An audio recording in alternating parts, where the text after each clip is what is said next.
Ang pangalan ko ay Mang Emong Reyes. Ako ay 75 taong gulang at sa ika-4 na sunod-sunod na pagkakataon, tinanggihan ako ng manugang kong babae ng plato sa hapagkainan ng pamilya.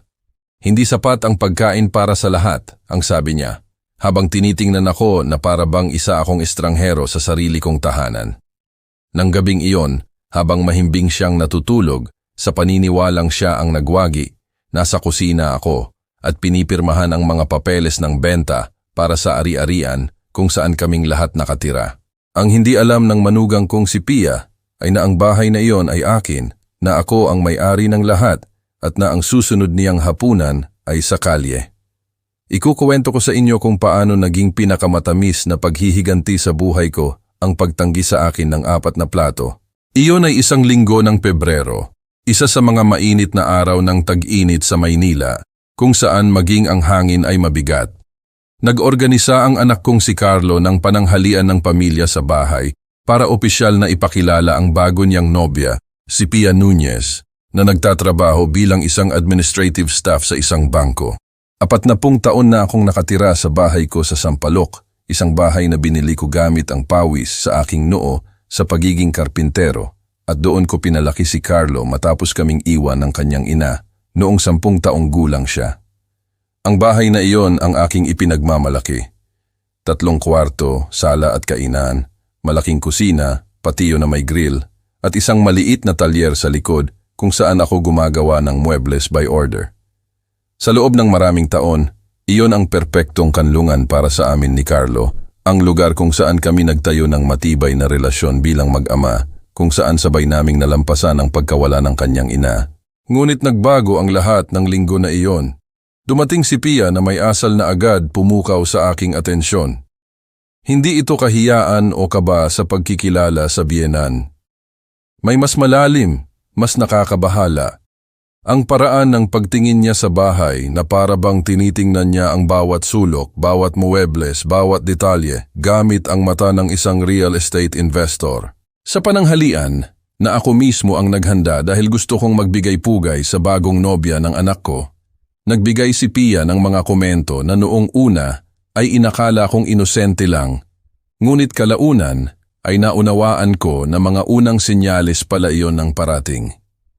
Ang laki naman ng bahay para sa 2 tao lang, sabi niya habang tinitingnan ang sala.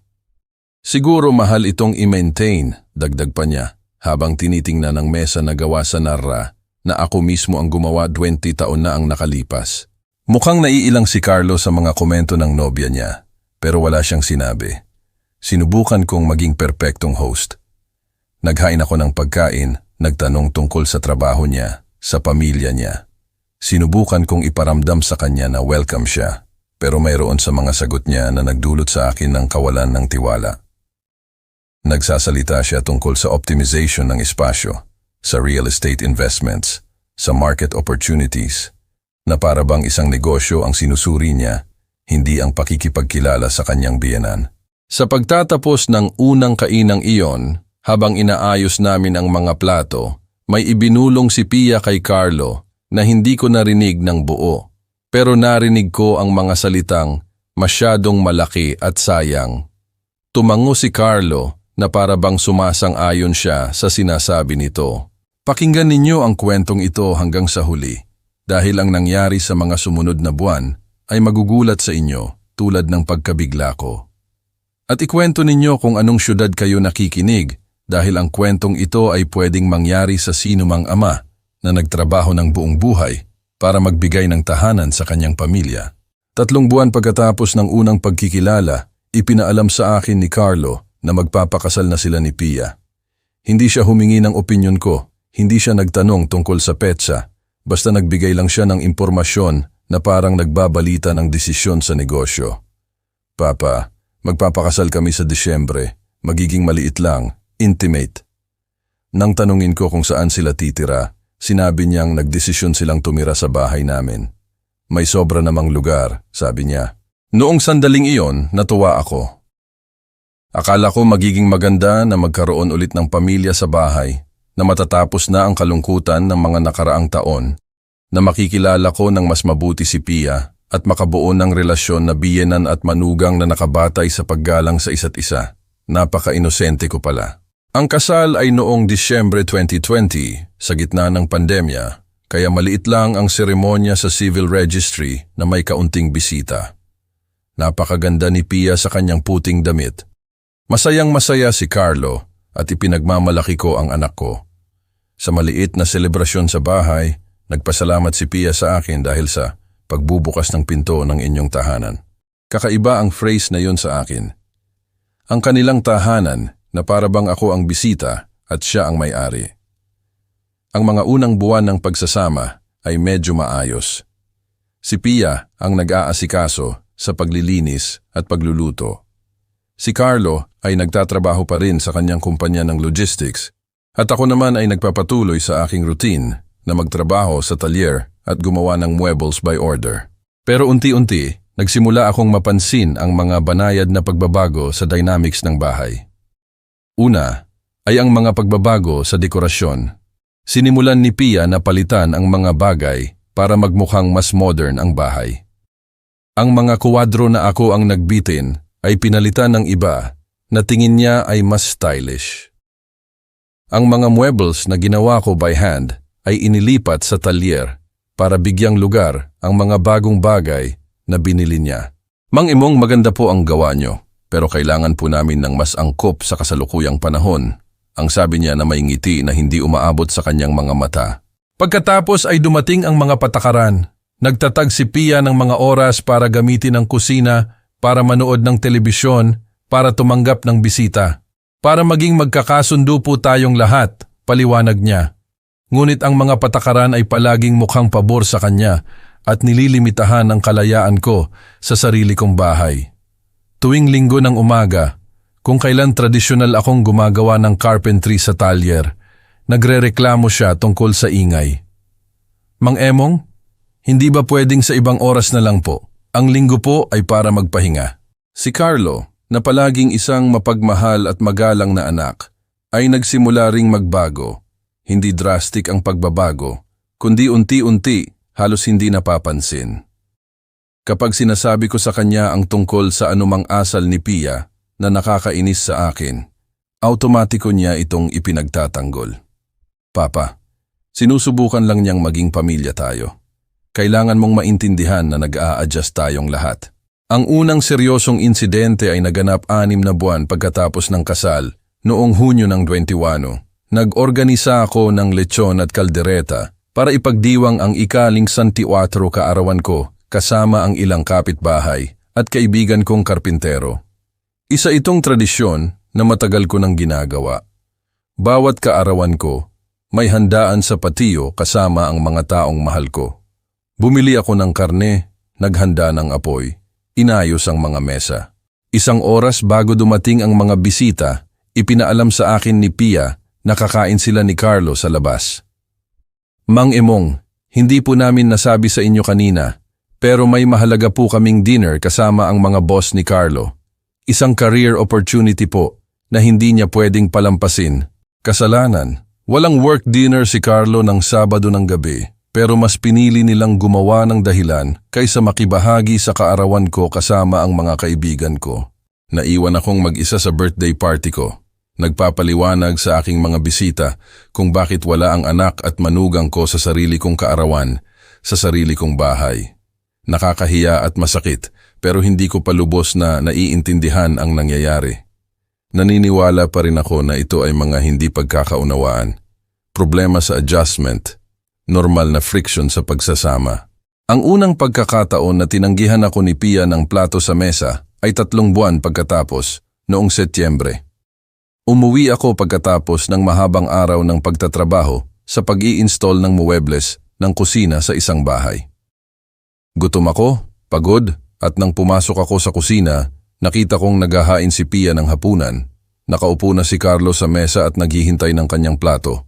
Para sa akin? Tanong ko ng natural, tulad ng sino mang umuwi sa sarili niyang bahay at umaasang makikipaghapunan sa kanyang pamilya. Tiningnan ako ni Pia ng isang ekspresyon na hinding-hindi ko makakalimutan. Hindi ito galit, hindi sorpresa, kundi inis. na para bang ang presensya ko ay isang hindi inaasahang abala. Mang Emong, pasensya na po, pero tamang-tama lang po ang kinalkula kong pagkain para sa aming dalawa. Hindi ko po alam na dito kayo kakain. Hindi niya alam na dito ako kakain, sa sarili kong bahay, na para bang isa akong bisita na kailangang magpaalam ng maaga kung kailan ako gagamit ng sarili kong kusina at kakain sa sarili kong mesa. Walang problema, sabi ko. Maghahanda na lang ako ng mabilis. Pero nagawa na ang pinsala. Walang sinabi si Carlo. Hindi niya ako ipinagtanggol. Hindi niya sinabi sa asawa niya na katawa-tawa na ang may-ari ng bahay ay kailangang magpaalam para maghapunan.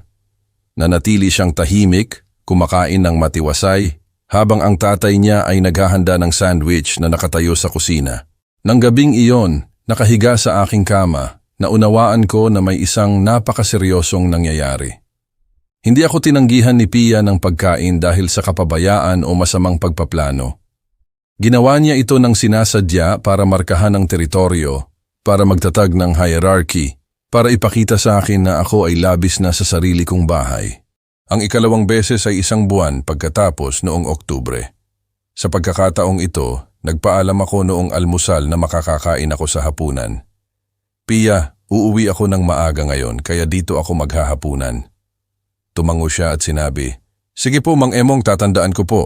Nang dumating ako ng gabi, naghahapunan na sila ni Carlo. Sa counter ay may isang walang laman na palayok at ilang maruming plato. "Anong nangyari sa hapunan?" tanong ko. "Ay Mang Emong, naubos po agad. Sobrang gutom po kasi ni Carlo, kaya nag-double portion siya. Pero may natira pa pong kaunting kanin sa ref kung gusto nyo." Nag-double portion si Carlo. Kinain ng anak ko ang bahagi ko ng hapunan at wala siyang sinabi. Nakaupo siya roon na busog ang tiyan, pinanonood ang kanyang ama na nagbubukas ng ref para kumain ng malamig na kanin. Nang gabing iyon, kinausap ko si Carlo ng pribado. "Anak, parang minamaliit ako ni Pia. Hindi pwedeng sa sarili kong bahay, kailangan kong mamalimos ng pagkain." Ang sagot niya ay bumasag sa puso ko. "Papa, si Pia ang nag-aasikaso ng bahay, ng pagkain, ng lahat. Kung nagkamali siya ng kalkulasyon ng portions, hindi ito sinasadya. Masyado ka lang susceptible." Susceptible. Sinabi sa akin ng anak ko na masyado akong susceptible dahil nagrereklamo ako na tinanggihan ako ng asawa niya ng pagkain sa sarili kong bahay. Ang ikatlong beses ay noong Disyembre sa panahon ng Pasko. Inanyayahan ko ang kapatid kong si Manang Caridad at ang mga anak niya para sa Noche Buena. Nakatira si Caridad sa probinsya at minsan lang umuwi sa Maynila sa isang taon. Isa itong tradisyon ng pamilya na matagal na naming ginagawa.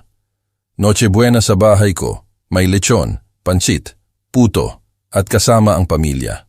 Si Pia ay nagluto buong araw.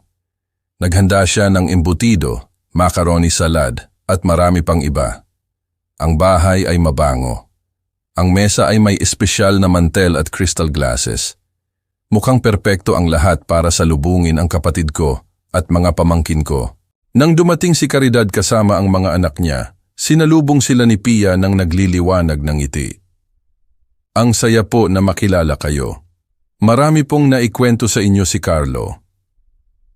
Sa hapunan, si Pia ang perpektong hostess.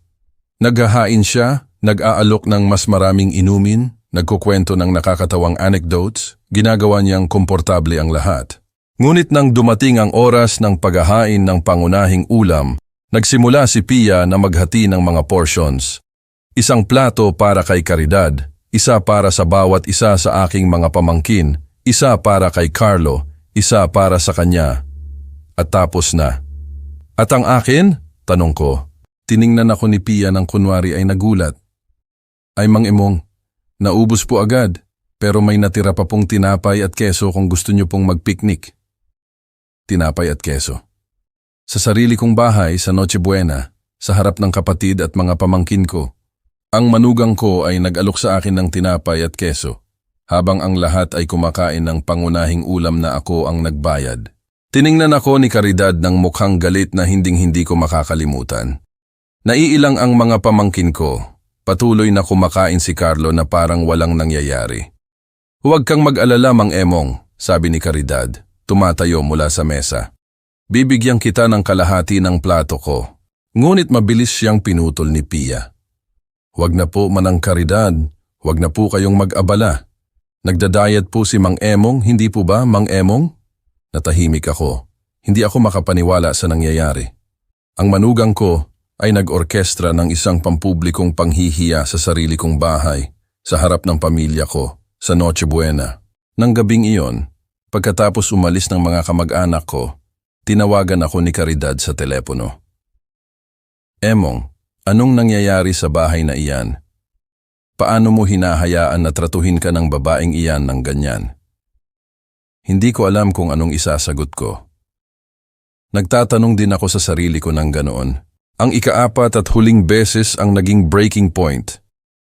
Iyon ay noong Pebrero ng taong ito, eksaktong linggo na binanggit ko sa simula. Buong linggo, nag-uusap si Pia tungkol sa isang espesyal na pananghalian na ihahanda niya. Mang Emong, sa linggo po, magkakaroon tayo ng napakagandang family meal. Iniimbitahan po ni Carlo ang ilang kasamahan niya sa trabaho. Natuwa ako. Akala ko sa wakas ay isasama na ako ni Pia sa isang mahalagang pananghalian na ituturing niya ako bilang ang may-ari ng bahay, bilang ang biyenan na karapat-dapat igalang. Nilinis ko ang bahay. Inayos ang ilang silya na maluwag. Bumili ako ng mga bulaklak para palamutihan ang mesa. Nang linggo, dumating ang 3 mag-asawa na kasamahan ni Carlo. Nagluto si Pia ng masarap na menu, appetizer, pangunahing ulam, dessert, wine. Ang mesa ay inihanda para sa 8 tao. 3 mag-asawang bisita, plus si Carlo at si Pia. Ang lugar ko ay non-existent. Literal na walang silya o plato para sa akin sa sarili kong mesa. Nang lumapit ako para tingnan kung saan ako uupo, hinawakan ako ni Pia sa braso at dinala ako sa tabi. Mang Emong, pasensya na po, pero hindi po sapat ang pagkain para sa lahat. Importante po sila sa trabaho ni Carlo at kailangan naming magbigay ng magandang impresyon. Okay lang po ba kung mamaya na lang po kayo magtanghalian? Magtatabi na lang po kami sa ref? Hindi sapat ang pagkain. Sa sarili kong bahay gamit ang pagkain na binili sa pera ko. Niluto sa kusina ko. Sinabi sa akin ng manugang ko na hindi sapat ang pagkain para isama ang may-ari ng bahay sa isang pananghalian ng pamilya. At si Carlo, ang anak ko, ang anak na pinalaki ko ng mag-isa mula noong 10 taong gulang, ang anak na binigyan ko ng lahat, ay nakatayo sa tabi ng asawa niya. Tumatango. Papa, ngayon lang naman. Importante silang client ng kumpanya. Maiintindihan mo rin. Maiintindihan ko rin. Ang sarili kong anak ay hinihiling na maintindihan ko kung bakit hindi ako pwedeng magtanghalian sa sarili kong bahay. Pumunta ako sa kwarto ko, isinara ang pinto, umupo sa kama, at sa unang pagkakataon sa loob ng maraming taon, umiyak ako. Umiyak ako dahil sa galit, sa kawalang magawa, sa kalungkutan, pero higit sa lahat, umiyak ako dahil sa linaw. Dahil noong sandaling iyon, naunawaan ko ng perpekto ang nangyayari. Hindi ako tinatanggihan ni Pia ng pagkain ng hindi sinasadya o dahil sa masamang pagpaplano. Paunti-unti niya akong pinalalayas sa sarili kong bahay, kahihiyan by kahihiyan, plato by plato. At hinahayaan lang siya ni Carlo. Nang gabing iyon, habang mahimbing na natutulog si Pia at si Carlo, busog at kontento pagkatapos ng matagumpay nilang pananghalian kasama ang mga importanteng client, nasa kusina ako, may desisyon na at may mga papeles na magbabago ng kanilang buhay magpakailanman. Ngunit para lubos ninyong maintindihan kung bakit ang ginawa ko ng gabing iyon ay hustisya at hindi paghihigante, kailangan kong ikwento sa inyo kung sino ako at paano ko nakuha ang bahay na iyon na inakala ni Pia na kaya niyang kontrolin na parang kanya. Hindi ako palaging ang matandang kahiya-hiya na kakikilala lang ninyo. Sa loob ng 35 taon, nagtrabaho ako bilang independent carpenter sa Sampaloc. Nagsimula ako noong bata pa ako, sa edad na 17, bilang helper sa isang furniture workshop sa lugar. Si Catonio Perez, ang may-ari ng talyer, ang nagturo sa akin ng lahat ng alam ko tungkol sa kahoy, tungkol sa mga kasangkapan, tungkol sa sining ng paglikha ng magagandang bagay gamit ang sariling mga kamay. Si Catonio ay isang matandang maestro na dumating sa Pilipinas noong World War II. 60 taong gulang siya nang magsimula akong magtrabaho sa kanya. Ang kanyang mga kamay ay tigas na sa mga dekada ng trabaho at mayroon siyang walang hanggang pasensya sa pagtuturo. Emong, sabi niya habang pinapakita sa akin kung paano gamitin ang planer, ang kahoy ay may kaluluwa. Kailangan mo itong pakinggan, intindihin, igalang. Kung igagalang mo ito, bibigyan kanya ng muebles na tatagal habang buhay. Sa loob ng 5 taon, naging anino niya ako. Dumating ako sa talyer ng alas 6 ng umaga at umalis ng alas 7 ng gabi. Nagtatrabaho din ako tuwing Sabado ng umaga, natututo ng mga teknik na minana ni Katonyo mula sa kanyang ama at lolo. Hindi lang ito trabaho para sa akin. Ito ay isang vocation na pumupuno sa aking kaluluwa. Natuto akong kilalanin ang bawat uri ng kahoy sa amoy nito, sa texture nito, sa tunog na nililikha nito kapag tinapik mo. Noong 22 taong gulang ako, inalok ako ni Katonyo ng pagsasama. Emong, alam mo na ang lahat ng alam ko. Oras na para magkaroon ka ng sarili mong bahagi ng negosyo. Pero may iba akong plano. Gusto kong maging independent, magkaroon ng sarili kong talyer, magtayo ng sarili kong reputasyon. Naintindihan iyon ni Katonyo. Tama ka, iho. Ang isang tao ay kailangang lumipad gamit ang sarili niyang mga pakpak. Naging independent ako at nagtayo ng una kong talyer sa likod ng bahay na inuupahan ko kasama si Isabel sa Quiapo. Maliit lang ito, pero mayroon itong lahat ng kailangan ko. Sa perang naipon ko sa mga unang taong iyon ng independent na trabaho, noong 1985, nabili ko ang bahay sa Sampaloc. Hindi lang ito basta-bastang bahay. Mayroon itong 3 malalaking kwarto, sala at kainan na may malalaking bintana na nakaharap sa patiyo, malaking kusina at, ang pinakamahalaga para sa akin, isang bodega sa likod na perpekto para mag-install ng isang kumpletong talyer. Ang bahay ay dating pag-aari ng isang pamilya na lumipat sa probinsya. Ito ay nasa mabuting kondisyon structurally, ngunit nangangailangan ng maraming aesthetic na ayos. Ang mga pader ay may bitak, ang mga sahig ay hindi pantay, ang mga installation ay luma na. Para sa karamihan ng mga mamimili, ang mga depektong iyon ay problema. Para sa akin, ang mga ito ay oportunidad. Sa loob ng unang 5 taon pagkatapos ng pagbili, nagtrabaho ako ng parang baliw para bayaran ang mga installments ng housing loan at sa parehong oras, ayusin ang bawat sulok ng bahay. Ang pinaka-nakakatuwa para sa akin ay ang talyer. Sa bodega sa likod, in-install ko ang lahat ng makina na pinapangarap ko sa loob ng maraming taon. Si Isabel ay masaya sa bagong bahay. Emong, sa wakas ay may sarili na tayong tahanan, sabi niya. Si Carlo ay ipinanganak 2 taon pagkatapos naming lumipat noong 1987. Nang ibinalita sa akin ni Isabel ang pagbubuntis, nasa talyer ako at nagliliha ng isang dresser para sa isang client. Binitawan ko ang lahat at tumakbo para yakapin siya. Magiging magulang tayo, sigaw ko na parang baliw. Ang anak natin ay lalaki sa bahay na ito. Ang unang 10 taon ng buhay ni Carlo ang pinakamasaya sa buhay ko. Makita kung paano siya lumaki sa bahay na itinayo at inayos ko. Kung paano siya naglalaro sa patio na inayos ko. Kung paano siya nakakatulog sa kuna na ginawa ko para sa kanya. Pinuno ako nito ng hindi maipaliwanag na pagmamalaki. Nang 5 taong gulang si Carlo noong 1997, nagbago ang lahat magpakailanman.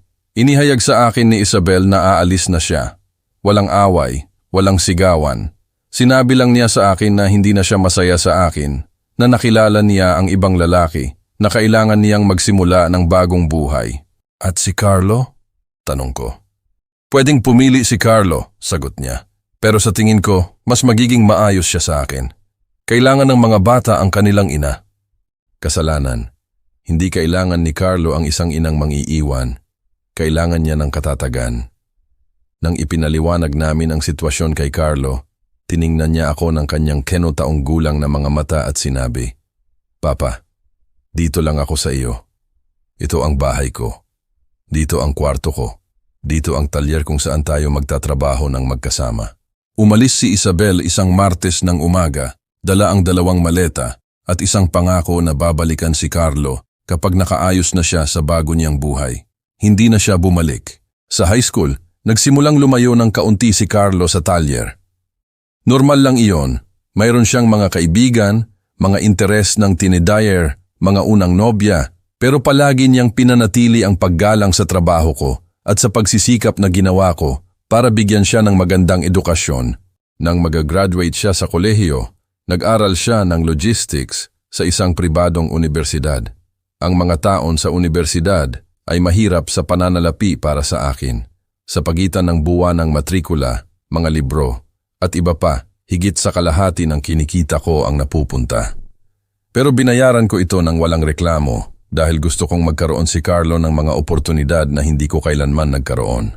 Nang matapos ni Carlo ang kurso at makakuha ng trabaho sa isang kumpanya ng logistics, naisip ko na natupad ko na ang misyon ko bilang isang ama. Ang anak ko ay isang profesional, may matatag na trabaho, isang mabuting tao at masipag. Ang bahay na binili ko ng may maraming sakripisyo ay magiging kanya kapag wala na ako. Ang lahat ng itinayo ko ay may kabuluhan at layunin, ngunit hindi ko kailanman naisip na darating si Pia para komplikahin ang lahat. Ang unang mga buwan pagkatapos ng kasal, sinubukan kong maging understanding sa mga pagbabago na iminumungkahi niya. Ngunit unti-unti kong napagtanto na hindi ito mga cosmetic na pagbabago. Binubura ni Pia ang presensya ko sa bahay. Isa-isang nawala ang mga muebles na ginawa ko. Mang Emong, hindi na po nagsasara ng maayos ang aparador na ito. Dadalhin na lang po natin sa bodega sa likod. Sinimulan din niyang limitahan ang paggamit ng sarili kong talyer. Mang Emong, nakakaabala po ang ingay ng mga makina. Hindi po ba pwedeng sa ibang lugar na lang kayo magtrabaho? Ang talyer ko, kung saan ako nagtagal ng 30 taon ng buhay ko, ay naging abala para kay Pia. Unti-unti kong napagtanto na may plano si Pia. Hindi lang siya isang babaeng gustong gawing modern ang bahay ng kanyang biyenan. Isa siyang ambisyosong babae na nakakita ng isang real estate opportunity at nagpapatupad ng isang strategy para makuha ang aking ari-arian. Ang lugar ng Sampaloc ay tumaas ang halaga ng malaki sa mga nakaraang taon. Ang mga bahay na tulad ng akin, na napakamura noong 80s, ay nagkakahalaga na ngayon ng milyon-milyong piso. Alam ni Pia na kung mapapaalis niya ako sa bahay, magmamana si Carlo ng isang ari-arian na nagkakahalaga ng milyon-milyong piso. Pero may problema sa kanyang plano. Wala akong intensyon na mamatay kaagad, kaya nagdesisyon siyang paalisin ako habang buhay pa, plato by plato, kahihiyan by kahihiyan. Ang hindi alam ni Pia ay hindi ako ang matandang inosente na inakala niya.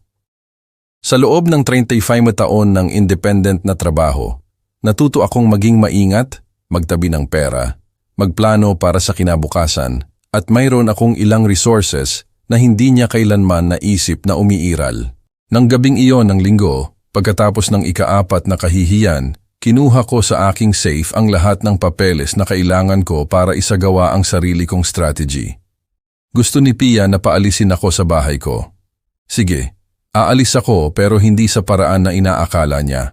Ang unang tawag ay ginawa ko ng 11:11 ng gabi ng linggo, nang natutulog na sina Pia at Carlo, busog sa tagumpay ng pananghalian nila kasama ang mga importanteng client.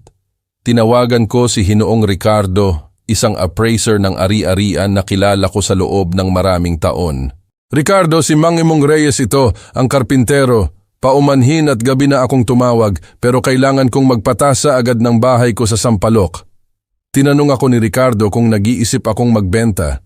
Oo, pero kailangan kong maging confidential at mabilis. Bukas ng umaga kung maaari. Ang ikalawang tawag ay kay Aters Julia, isang abogado na nakatrabaho ko sa ilang pagbili ng kasangkapan at makina para sa talyer. Atira Julia, kailangan kong maghanda ka ng deed of sale sa lalong madaling panahon. May appraisal na ako, bukas ko ipadadala ang lahat ng papeles. Ang ikatlong tawag, ang pinakamahalaga. Tinawagan ko ang pinsan kong si Tio Oka na nakatira sa Tagaytay at sa loob ng maraming taon ay pinipilit akong lumipat malapit sa kanya kapag nagretiro na ako. Oka, si Emong ito. Ang imbitasyon mo na pumunta ako sa Tagaytay ay on the table pa rin ba? Kasi sa tingin ko oras na para tanggapin ko. Lunes ng umaga habang nag-aalmusal sina Pia at Carlo ng matiwasay sa kusina, nagkukwentuhan kung gaano kaganda ang lumabas ang pananghalian noong nakaraang araw, dumating si Ricardo para tasahan ang bahay. Mang Emong, sino po ang lalaking ito? Tanong ni Pia nang makita niyang pumasok ang appraiser dala ang kanyang briefcase at tape measure. Isang appraiser, sabi ko ng may lubos na naturalidad. Nag-iisip akong ibenta ang bahay. Ang mga mukha ni Pia at Carlo ay naging isang tula. Una ay sorpresa, pagkatapos ay takot, pagkatapos ay gulat. Papa, paano magbenta ng bahay? Tanong ni Carlo. Hindi ba napag-usapan natin na ang bahay na ito ay para sa amin? Namutla si Pia. Ang perpekto niyang plano na paalisin ako ng paunti-unti para makuha ang ari-arian ay bumabagsak sa loob ng ilang minuto. Aba, sabi ko sa kanila. Dahil ipinaalam ninyo sa akin ng paulit-ulit na walang lugar para sa akin sa bahay na ito, na hindi sapat ang pagkain para isama ako sa mga family dinner, na ang presensya ko ay abala, nagdesisyon akong tanggapin ang indirect message. Aalis ako at syempre dadalhin ko ang bahay ko. Tinapos ni Ricardo ang appraisal ng araw ring iyon.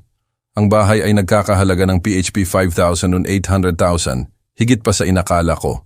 38 taon ng pag-aalaga sa ari-arian na iyon, ng pagpapaganda, ng pagpapanatili nito sa perpektong kondisyon, ay nagbunga. Nang Martes, nagpost ako ng anunsyo sa internet. For sale, house in Sampaloc, 3 bedrooms, workshop, excellent condition. Sa loob ng 48 oras, mayroon akong 5 interesadong mamimili. Pinili ko ang nag-aalok ng pinakamahusay na presyo at kondisyon ng pagbabayad. PHP 6,000, all cash, writing sa loob ng 10 araw. Sa loob ng linggong iyon, sinubukan ni Pia at Carlo na kumbinsihin akong huwag magbenta. Una, sinubukan nila ng mahinahon. Mang Emong, baka hindi lang tayo nagkakaunawaan, pwede tayong mag-usap, magkasundo. Pagkatapos, sinubukan nila ng marahas. Papa, hindi mo pwedeng ibenta ang bahay nang wala kami. Dito kami nakatira. Pero nakapagdesisyon na ako. Biyernes, pinirmahan namin ang deed of sale. Kinabukasan, idineposito ng bumibili ang PHP 6,000 sa bank account ko. Nang hapon ding iyon, umarkila ako ng isang kumpanya ng movers para kunin ang mga gamit ko sa weekend. Umiiyak si Pia na parang si Maria Magdalena. Mang Emong, paano niyo po nagawa ito sa amin? Wala po kaming mapupuntahan. Galit na galit si Carlo. Papa, ito ay paghihiganti. Hindi tama ang ginagawa mo. Wala nang pero, Carlo, sabi ko sa kanya sa huling araw, habang kinakarga ng mga movers ang muebles ko sa truck. 4 na beses kang tinanggihan ng asawa mo ng plato sa sarili kong mesa.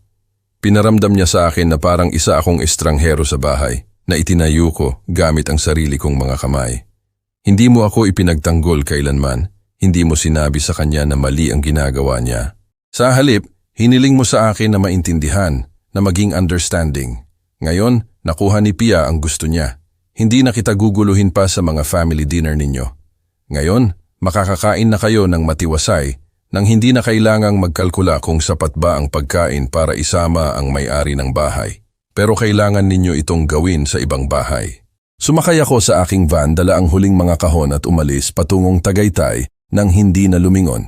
Sa rearview mirror, nakita ko sina Pia at Carlo na nakatayo sa sidewalk, pinanonood kung paano naging bangungot ang kanilang perpektong plano na kailangan nilang maghanap ng emergency rental. Dito sa Tagaytay, sa paanan ng mga burol, natagpuan ko ang kapayapaan na hindi ko nakilala sa loob ng maraming taon.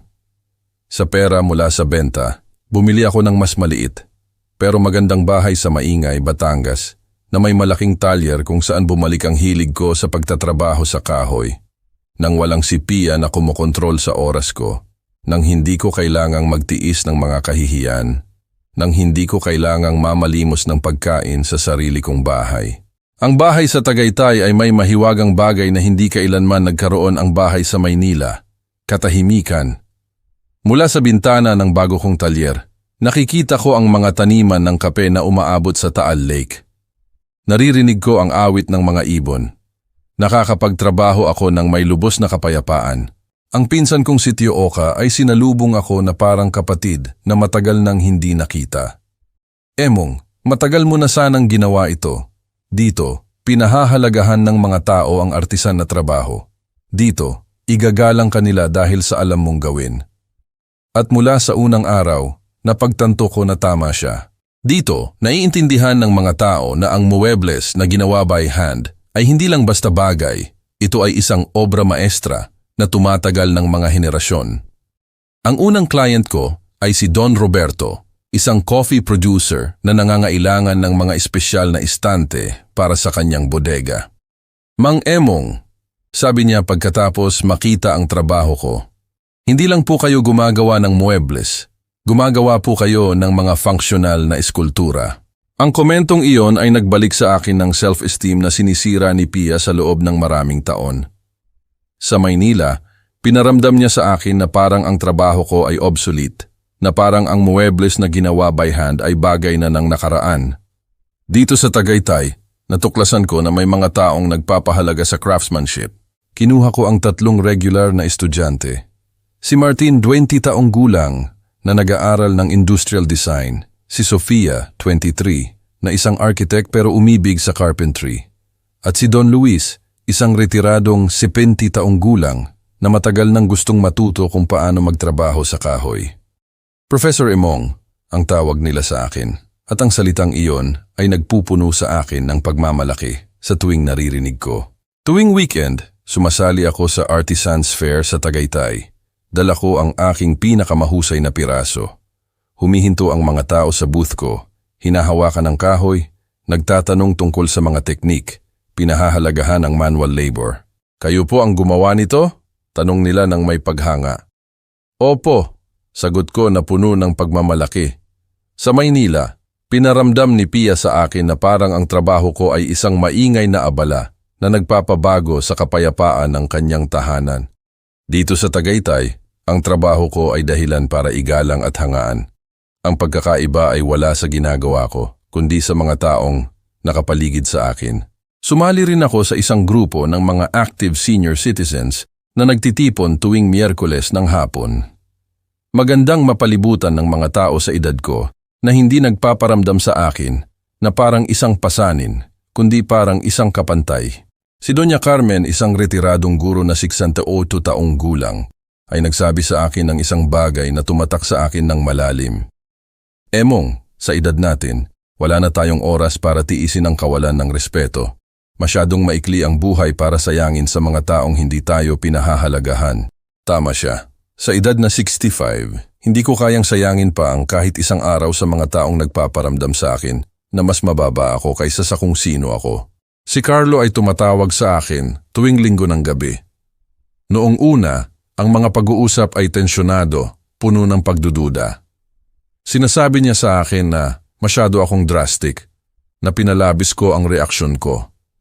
Sumasagot ako na masyado akong nagtiis, na pinayagan ko ang mga kahihiyan na hindi dapat tanggapin ng sinumang ama. Pero unti-unti, sa paglipas ng mga buwan, nagsimulang maintindihan ni Carlo ang tunay na nangyari. Papa, sabi niya 2 linggo na ang nakalipas. Napagtanto ko na planado na ni Pia ang lahat bago pa kami ikasal. Alam niya talaga kung magkano ang halaga ng bahay. Nag-imbestiga siya sa mga presyo sa internet. Ang plano niya ay makuha ang ari-arian. At anong gagawin mo? Tanong ko. Nag-iisip akong makipaghiwalay. Hindi ako pwedeng manatiling kasal sa isang babae na minanipula ang buong sitwasyon para makuha ang bahay ng tatay ko. Hindi ako pwedeng manatiling nakatira sa isang taong hindi ka ginagalang ng ganoon. Nalulungkot ako na dumadaan si Carlo sa sitwasyong ito, pero hindi ako nagsisisi sa desisyon na ginawa ko. Kung nanatili akong tahimik, kung patuloy kong tiniis ang mga kahihiyan ni Pia, ngayon, kaming 3 ay nakatira sa isang bahay kung saan ako ang opisyal na sagabal, ang matandang nakakaabala, ang biyenan na sobra. Noong isang gabi, habang naghahapunan ako sa bago kong kusina at tinitingnan ang taal sa bintana, naisip ko ang lahat ng hapunan na hindi ko nakain sa Maynila dahil kay Pia, lahat ng beses na kumain ako ng nakatayo sa kusina, habang ang anak at manugang ko ay kumakain ng komportable sa mesa na ginawa ko gamit ang sarili kong mga kamay. Ngayon, kumakain ako ng matiwasay sa bago kong mesa, isang bilog na mesa na ginawa ko lalo na para sa bahay ko sa Tagaytay. Mas maliit ito kaysa sa nasa Maynila, pero ito ay akin, ganap na akin. Walang sino man ang magtatanggi sa akin ng plato sa mesa na ito kailanman. Walang sino man ang magpaparamdam sa akin na ako ay sobra sa sarili kong bahay. Ang pamilya ay hindi lang ang pamilya sa dugo, kundi ang mga taong gumagalang sa iyo, na nagpapahalaga sa ginagawa mo, na nag-e-enjoy sa iyong kumpanya. Ang pangalan ko ay Mang Emong Reyes. Ako ay 65 taong gulang. Nagbenta ako ng bahay ko sa isang gabi at hindi ko kailanman naramdaman na ako ay mas malaya sa buong buhay ko. Kayo, anong ginawa ninyo kung kayo ang nasa lugar ko? Nagtiis ba kayo sa mga kahihiyan o ipinagtanggol ninyo ang inyong dignidad kahit na maging mahal ang bayad? Ikwento ninyo kung anong iniisip ninyo at anong syudad kayo nakikinig. Dahil sa huli, masyadong maikli ang buhay para sayangin sa mga taong hindi marunong magpahalaga sa iyo at napakahalaga para hayaan ang iba na magdesisyon kung paano ka mabubuhay sa sarili mong tahanan. Sa susunod na tanggihan ka ng isang tao ng plato sa mesa, tandaan mo ang kwento ko at tandaan na minsan, ang pinakamatamis na paghihiganti ay ang kunin na lang ang mesa.